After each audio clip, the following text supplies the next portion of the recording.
तो अगर आप अपने बच्चों के साथ अकेले ट्रैवल कर रहे हैं तो प्लानिंग बिल्कुल डिफरेंट होती है एज़ कम्पेयर टू कि अगर आपके हस्बैंड भी आपके साथ हैं, क्योंकि बहुत कुछ चीज़ें ऐसी होती है कि आप अपने हस्बैंड के साथ शेयर कर सकते हैं।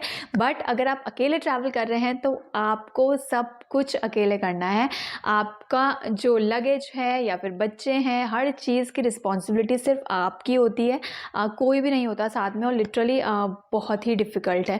मैंने सोचा भी नहीं था शायद इतना ज़्यादा डिफ़िकल्ट ये मेरी जर्नी रही है, और ये रीज़न भी है कि ये वाली वीडियो मैं पोस्ट कर रही हूँ। हालांकि इसकी वीडियो ना मैं एक पहले भी मैं पोस्ट कर चुकी हूँ, कुछ टिप्स मैंने उसमें आप लोगों के साथ शेयर करे थे। तो उस टाइम क्या था, सिर्फ अथर्व ही था मेरे साथ, और मैंने अथर्व के साथ ही अकेले मुंबई टू देहरादून की जर्नी जो है वो फ्लाइट के अकेले ही ट्रैवल करी थी। बट बिलीव मी, इस बार की जो एक्सपीरियंस था मेरा वो बिल्कुल डिफरेंट रहा है। 2 बच्चों के साथ ट्रैवल करना लिटरली बहुत ज़्यादा चैलेंजिंग है, और आपको पता भी नहीं होगा कि जिन चीज़ों के लिए आप रेडी भी नहीं होते ना, वो चीज़ें भी आपके सामने आ जाती है ट्रैवलिंग में। सो बहुत ज़्यादा चैलेंजिंग रहा है। मेरे तो बहुत ज़्यादा मूड स्विंग्स भी हो गए थे रास्ते में, इतना ज़्यादा मैं पैनिक भी हो गई थी एक जगह, तो मतलब इतनी ज़्यादा मुझे प्रॉब्लम्स फेस करनी पड़ी इस बार ट्रैवलिंग में। तो वो सब मैं आप लोगों के साथ इस वीडियो में शेयर करूँगी।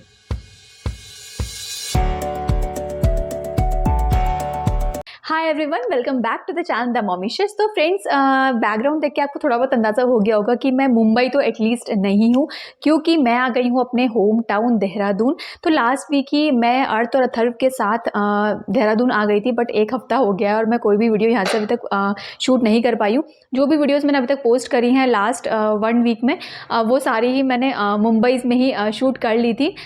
तो इस वीडियो में मैं अपना एक्सपीरियंस आप लोग के साथ शेयर करने वाली हूँ। मुंबई टू देहरादून की जर्नी हम लोगों की कैसी रही, क्योंकि इस बार मैंने अकेले ही ट्रैवल करा है, सुरेश मेरे साथ नहीं थे, और अर्थ और अथर्व दोनों थे साथ में। और किन चीज़ों ने मुझे हेल्प करी है, किन चीज़ों ने मुझे बहुत ज़्यादा परेशान करा है, जिससे कि अगर आप अपने बच्चों के साथ अकेले ट्रैवल करने का प्लान कर रहे हैं तो ये वीडियो आपके लिए थोड़ी बहुत यूजफुल हो। तो ये वीडियो स्टार्ट करते हैं। आई होप आप लोगों को ये वीडियो पसंद आए। अगर वीडियो पसंद आए तो लाइक कर दीजिएगा। अगर आपने अभी तक चैनल को सब्सक्राइब नहीं किया है तो चैनल को सब्सक्राइब कर लीजिएगा and press the bell icon, जिससे आपको मेरे सारी वीडियोस की नोटिफिकेशन टाइम से मिल सके। तो सबसे पहले मैं उन चीज़ों के बारे में बात करूंगी जिसका आपको ध्यान रखना बहुत ज़्यादा ज़रूरी है ट्रैवलिंग से पहले। First thing is packing. अब ऑब्वियसली अगर आपके साथ 2 बच्चे हैं तो आपको पैकिंग तो आपकी डबल हो ही जाती है, और आप बच्चों की पैकिंग ऐसी होती है कि आप कम भी नहीं कर सकते, आपको कुछ ना कुछ एक्स्ट्रा रखना ही पड़ता है। अगर मौसम गर्म भी है तो भी आपको विंटर्स के कुछ ना कुछ क्लोथ्स रखने ही पड़ेंगे, क्योंकि देहरादून का स्पेशली कुछ पता नहीं है कब यहाँ पर बारिश हो जाती है, एकदम से ठंड हो जाती है, कब गर्मी हो जाती है ना, तो कुछ पता नहीं है। तो अथर्व और अर्थ की जो क्लोथिंग थी वो मैंने पूरी रखी थी, कुछ भी मैंने ऐसा नहीं करा कि उनका कट आउट करा, इवन एक्स्ट्रा ही रखा था। बट अगर पॉसिबल हो तो आप अपनी जो आपकी पैकिंग है ना वो आप लिमिटेड करें। अब जैसे मैं तो अपने होम टाउन ही आ रही थी, तो मैंने क्या करा कि कुछ ही चीज़ें अपनी पैक करी जो मुझे लगा कि बहुत ज़्यादा इंपॉर्टेंट है, और उसके अलावा यहीं से मैंने थोड़ी बहुत शॉपिंग कर ली। जो मेरी डेली की जो क्लोथिंग होती है, घर में ट्राउजर्स हो गए या कुछ टॉप्स हो गए, सब चीज़ें मैंने यहीं से ही परचेज़ कर ली। वहाँ से मैंने इतना कुछ कैरी नहीं किया, क्योंकि मुझे पता था कि मैंने अकेले ही लगेज लाना है तो बहुत प्रॉब्लम हो सकती थी। एक चीज़ जो मैं बहुत ज़्यादा नोटिस करती हूँ कि ज़्यादातर पेरेंट्स क्या करते हैं ना, कि जो अननेसेसरी पैकिंग बहुत ज़्यादा करते हैं, स्पेशली जो कैबिन बैग्स होते हैं, उनको ऐसा लगता है कि हम पिकनिक पे जा रहे हैं। अरे, आपको अननेसेसरी चीज़ें बिल्कुल भी नहीं रखनी है, इससे आपकी प्रॉब्लम और ज़्यादा बढ़ेगी, कम नहीं होगी, क्योंकि ज़्यादा चीज़ों को मैनेज करना और ज़्यादा डिफ़िकल्ट हो जाता है। तो अपना जो टाइम है आपकी फ़्लाइट की, मतलब जितनी आपकी टाइम है कि आपकी 2 घंटे की फ़्लाइट है या 3 घंटे की फ़्लाइट है, जितनी भी है, उसके अकॉर्डिंग पैकिंग करें। आपके साथ जो बैठे रहते हैं ना, उनको ज़्यादा प्रॉब्लम होती है अगर आप अननेसेसरी बैग को हर टाइम खोलेंगे, हर टाइम बंद करेंगे। और बच्चे भी अगर देखते हैं ना कि आपने ज़्यादा सामान रखा है या फिर ज़्यादा आपने टॉयज़ रखे हैं या ज़्यादा उनका खाने का सामान रखा है, तो बच्चे ना हर चीज़ में इंटरेस्ट दिखाएंगे उस टाइम पे। जिन टॉयज़ से वो नहीं भी खेलते होंगे ना, तो वो उन टॉयज़ से भी वहाँ पर खेलने लग जाएंगे। तो अननेसेसरी पैकिंग बिल्कुल भी नहीं करें। जितनी जर्नी है, अगर 2 घंटे की, जैसे हम लोग की जो जर्नी थी वो 2.5 आवर्स की थी, तो मैंने अथर्व के लिए केवल एक कलरिंग बुक रखी थी और एक मैंने टॉय रखा था। उस टॉय से भी उसने नहीं खेला, केवल कलरिंग बुक ही सफिशिएंट थी। 1 से 1.5 घंटा वो ईजिली एंगेज हो गया था, और थोड़ा बहुत जो स्नैक्स रखे थे वो उसने खा लिया था, तो 2.5 घंटा ईजिली हो गया था। अर्थ अभी 7 मंथ का है, तो उसके लिए मैंने एक निबलर रखा था, एक टीथर रखा था और पेसिफायर रखा था। तो पेसिफायर तो वैसे अर्थ नहीं लेता है, उसको शुरू से ही उसने पेसिफायर कभी भी नहीं लिया। इवन मैंने बहुत ज़्यादा ट्राई किया कि वो ट्रैवलिंग में पेसिफायर ले ले, क्योंकि थोड़ा सा बच्चे थोड़ा सूद हो जाते हैं उससे ना, तो पेसिफायर वो नहीं लेता है। बट मैं फिर भी मैंने रख लिया था कि थोड़ा बहुत उसका टाइम पास हो गया था, मतलब वहाँ पर। तो 1 घंटा के अराउंड अर्थ फ्लाइट में उठा रहा, और उसके बाद उसने अपनी नैप ले ली थी। तो मैंने ब्रेस्ट फीड ही करना प्रेफर किया था, तो सही रहा, मतलब 2.5 घंटे की जर्नी में इतना ही सफिशिएंट होता है। इससे ज़्यादा आप स्टफ़ नहीं रखें बच्चों के लिए। अगर आप 10 टॉयज़ भी बच्चों के लिए रख लेंगे ना, तो वो भी बच्चे उनसे खेल लेंगे, और अगर आप 2 टॉयज़ रखेंगे ना, तो वो भी सफिशिएंट होंगे। तो ये बिल्कुल आप ध्यान रखें कि ऐसे टॉयज़ रखें जो थोड़ा सा टाइम टेकिंग हो ना, और एक ही टॉय में बच्चा अपना ईजिली अपना हाफ एन आवर या 1 आवर ईजिली वो निकाल सकते। Third thing is timing is very important. अब टाइमिंग मेरे लिए तो बहुत ज़्यादा इंपॉर्टेंट होती है, क्योंकि अथर्व जैसे अभी 4 साल का होने वाला है, तो उसको नौजिया की प्रॉब्लम स्टार्टिंग से ही है। जब वो 2 मंथ का भी था ना, तब भी मैंने एक फ़्लाइट जर्नी करी थी उसके साथ, तो तभी भी उसको नौजिया होता था। हालांकि उस टाइम पे मुझे इतना आइडिया नहीं था कि उसको नौजिया की प्रॉब्लम हो रही है, बट वो फीड नहीं लेता था। जैसे जैसे अथर्व बड़ा होता गया ना, तब मुझे पता चलने लगा कि हाँ, उसको वॉमिट होती है, उसको मॉर्निंग सिकनेस बहुत ज़्यादा होती है। तो अभी तो मैं बिल्कुल अवॉइड करती हूँ कि मॉर्निंग में मैं फ़्लाइट बिल्कुल भी नहीं लेती हूँ। तो हम लोग ट्रैवल करते हैं आफ्टरनून में, तो मेरी 3 बजे की मेरी फ़्लाइट थी। तो ना उस टाइम पे क्या होता है, अथर्व और अर्थ दोनों का ही नैप टाइम रहता है। तो वो टाइम मेरे लिए बिल्कुल सफिशिएंट रहता है कि मॉर्निंग में जैसे अथर्व ने ब्रेकफास्ट कर लिया था, 9 to 10 ओ क्लॉक ब्रेकफास्ट कर लिया था, उसके बाद उसने थोड़ा सा कुछ स्नैक लिया था, और 12 बजे हम लोग निकल गए थे। अब ये टाइमिंग बहुत सही रहती है। अब अर्थ अभी बहुत छोटा है, तो उसकी तो ये फर्स्ट फ्लाइट जर्नी थी, तो उसका मुझे नहीं पता था कि उसको मॉर्निंग सिकनेस होगी फ्लाइट में या नहीं होगी। बट कार में हमने कई बार ट्रैवल किया है अर्थ को लेकर भी, तो उसको नहीं होती है। वो कई बार मैंने उसको देखा है कि वो फीड भी ले लेता है, मतलब जैसे उसको कार में जैसे मैंने अगर टॉप फीडिंग कराई, कुछ खिलाया भी, तो उसको इतनी ज़्यादा सिकनेस नहीं होती है जितनी अथर्व को होती है। बट हाँ, ये फ़्लाइट की पहली वो थी, तो रिस्क तो था ही कि क्या पता उसको हो जाए। बट ये जो नैप टाइम था, ये मुझे सबसे ज़्यादा सही लगता है। जो दिन का टाइम होता है ना, ये दोनों के लिए ही सही रहा। तो उस टाइम पे हम लोग निकल गए थे। तो अगर आपके बच्चों को ना सिकनेस है, कुछ मॉर्निंग सिकनेस होती है, नौजिया कुछ होता है, तो वो टाइमिंग आप ज़रूर देखेंगे किस टाइम पर बच्चे को प्रॉब्लम होती है, और उस टाइम पर कोशिश करेंगे ट्रैवल नहीं करें, वरना आपकी जो प्रॉब्लम है ना, वो और ज़्यादा बढ़ जाएगी। अगर बच्चे ऐसे वॉमिट करते करते जाएंगे, या फिर मतलब अपना उनका स्टमक पेन कर रहा है, या कुछ भी मतलब और कुछ प्रॉब्लम हो रही है, तो आपकी प्रॉब्लम सही में बहुत ज़्यादा बढ़ जाएगी। तो कोशिश करें कि उसी टाइम पे ट्रैवल करें जिस टाइम पे बच्चे थोड़ा सा उनका मूड जो होता है वो सही रहता है, या फिर बच्चों का नैप का टाइम हो। Thing is shortest flight is also important. Yes, तो ये मैं आपको पहली वीडियो में भी आपको बता चुकी हूँ कि शॉर्टेस्ट फ्लाइट ही लें। अगर आप अपने बच्चों के साथ ट्रैवल कर रहे हैं अकेले, तो पूरी कोशिश करें कि जो शॉर्टेस्ट फ्लाइट है आप वही लें, कोई हॉल्ट भी ना हो बीच में, क्योंकि क्या होता है ना कि टेक ऑफ और लैंडिंग के टाइम में बच्चों को एयर प्रेशर हो सकता है। तो जितना हो सके इस चीज़ को अवॉइड करें, और अगर पॉसिबल हो तो आप शॉर्टेस्ट फ्लाइट लें। तो यहाँ से मुंबई से देहरादून की जो एक फ़्लाइट है, वो हमारी 2.5 आवर्स की है, और उसमें कोई भी हॉल्ट नहीं है। तो इंडिको, एयर इंडिया बहुत सारी चलती है, तो हम लोगों ने इंडिको की ली थी। तो 250 की हम लोग की फ़्लाइट थी, और देहरादून में वो 5:30 पे वो लैंड हो गई थी। तो हम लोग को ये वाली फ़्लाइट बिल्कुल सही पड़ती है। और ज़्यादातर जब से अथर्व हुआ है, इवन तब से हम लोग यही फ़्लाइट में ही कोशिश करते हैं कि इसी फ़्लाइट में हम आए, क्योंकि इस फ़्लाइट में ना अथर्व को बिल्कुल भी नौजिया नहीं होता है, और उसका जो मूड है वो भी सही रहता है। तो येस, ये भी आप करके देख सकते हैं। थिंग इज़ कि आप खाने में क्या रखें ना। अब क्या होता है कि आप ट्रैवलिंग कर रहे हैं, तो येस आपको खाने में तो, वो भी जब बच्चे हों आपके साथ ना, तो आपको ऐसा कुछ होता है कि बहुत सब कुछ रखना ही होता है। बट मुझे ऐसा लगता है ना कि ड्राई स्नैक्स रखें, ज़्यादा अच्छा है।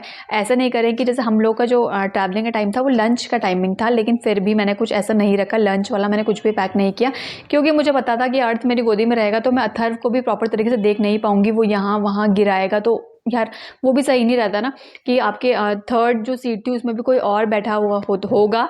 तो ये प्रॉब्लम भी थी। तो मैंने बिल्कुल भी ये कोशिश नहीं करी कि मैं कुछ ज़्यादा कुछ लंच में रखूँ। तो मैंने ना ब्रेड बटर रखा था अथर्व के लिए, और अर्थ के लिए मैंने बनाना रखा था।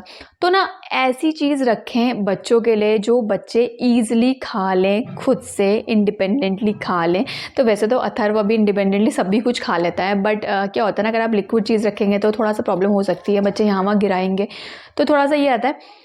तो इस वजह से ब्रेड बटर मैंने रखा, जो कि सेफ साइड रहता है कि वो आराम से खुद से उसने खा लिया। उसको बिल्कुल भी ऐसा नहीं रहा कि मुझे मम्मी देगी निकाल के, इवन उसने बैग से निकाल के खुद ही खा लिया था। और ये ऐसा था, तो मैंने आपको हमेशा ही बोला है कि मेरा हेल्पिंग हैंड ही है, और ट्रैवलिंग के टाइम पे भी वो मेरा हेल्पिंग हैंड रहा ही है। उसने बिल्कुल भी मुझे रास्ते पर बिल्कुल भी परेशान नहीं किया कि मैं थक गया हूँ या ये सब चीज़ें, मतलब नहीं थी। ट्रैवलिंग में बहुत अच्छा सा मतलब उसने बिहेव भी किया, तो वो सही रहा। और हाँ, और एक और चीज़ कि मैं कभी भी चॉकलेट्स और टॉफ़ीज़ ये सब तो मैं कभी भी नहीं रखती हूँ। अथर्व के लिए कैंडीज़ मैं रखती हूँ हमेशा, उसके लिए आमला कैंडीज़ रखती हूँ, वो मैंने रखा था। और ब्रेड बटर जैसे मैंने आपको बताया वो रखा था। एक मैंने चिप्स का पैकेट रखा था उसके लिए, और जूसेस भी मैंने नहीं रखे, केवल मैंने एक वाटर बॉटल रखी हुई थी अथर्व के लिए, और कुछ भी नहीं रखा था।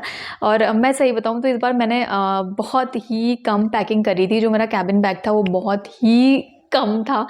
मतलब मैंने केवल 2 आवर्स के हिसाब से रखा हुआ था कि 2 घंटे में वो क्या-क्या खा सकता है, कि वो एक चिप्स का पैकेट खा सकता है, छोटा वाला जो आता है 10 रुपीज़ वाला, एक वो खा सकता है, और ब्रेड बटर वो खा सकता है, और उसके अलावा कैंडीज़ में थोड़ा-सा जो कैंडीज़ आती है 3-4 वो खा लेगा। तो इतना टाइम उसको लग जाएगा, उतना में वो इतना ही खा सकता है। वैसे मैंने बनाना भी रखे हुए थे, क्योंकि मैंने वो अर्थ के लिए भी रखे थे स्पेशली, तो उसके लिए भी मैंने वो रखे थे, बट उसने वो नहीं खाए, उसका इतने में ही हो गया था। अब अर्थ के लिए, अब इतने छोटे बच्चों के लिए आप क्या रखें? तो अब आते हैं ना बेबी फूड्स बहुत सारे आ सकते हैं, तो आप कोई भी रख सकते हैं, बट मुझे ऐसा लगता है कि वो चीज़ आप रखें जो आपका जो बेबी है वो ईज़िली खा ले। वैसे तो मैं अर्थ को सेरेलैक वगैरह भी देती हूँ अभी, ऐसा नहीं है कि मैं नहीं देती हूँ उसको कोई ऐसा प्रीमेड फूड, बट मैंने सेरेलैक नहीं रखा, क्योंकि उस टाइम पे ना अर्थ ज़्यादातर अर्थ क्या करता है ना, वो फीड लेके सोता था। तो मुझे यही था कि मुझे उसको फीड लेके ही सुलाना है टेक ऑफ के टाइम पे। बट प्रॉब्लम क्या हुई कि अर्थ पहले ही उसने एक नैप ले ली, शॉर्ट नैप ले ली 10 टू 15 मिनट्स की, मेरी गोदी में ही उसने वो नैप ले ली थी। तो वो टेक ऑफ के टाइम पे सोया ही नहीं। मैंने बहुत कोशिश करी कि मैं उसको फीड कराऊं, क्योंकि जन टेक ऑफ के टाइम पे आप फीड कराएं तो बच्चों को एयर प्रेशर कम पड़ता है, बट ऐसा नहीं हुआ। बिल्कुल भी नहीं हुआ। वो इतना ज़्यादा ओवर एक्टिव हो गया था टेक ऑफ के टाइम पे, वो बिल्कुल भी नहीं सोया। इवन वो और ज़्यादा मतलब शाउट करने लगा, रोया तो नहीं वो, लेकिन वो बहुत ज़्यादा शाउट करने लगा। उसको मतलब इतना ज़्यादा वो क्यूरोसिटी टाइप की हो रही थी ना कि मैं कहाँ आ गया हूँ, विंडो से बाहर देख रहा है वो बिल्कुल। मैंने बहुत कोशिश करी कि फीड कर ले, बट नहीं हुआ। उसके बाद वो बहुत देर तक खेलता रहा फ्लाइट में, और इतनी देर तक खेलता रहा, अर्थ और अथर दोनों ही खेलते रहे, यहाँ वहाँ वो देखता रहा। उसके बाद मैंने कोशिश भी करी उसको दोबारा फीड करने की, बट उसने नहीं किया। तो फिर मुझे लगा कि यार इसको मैं कुछ खिला देती हूँ, क्योंकि उसका क्या है, कुछ खाने का शायद हो रहा होगा कि उसको कुछ भूख लग रही थी।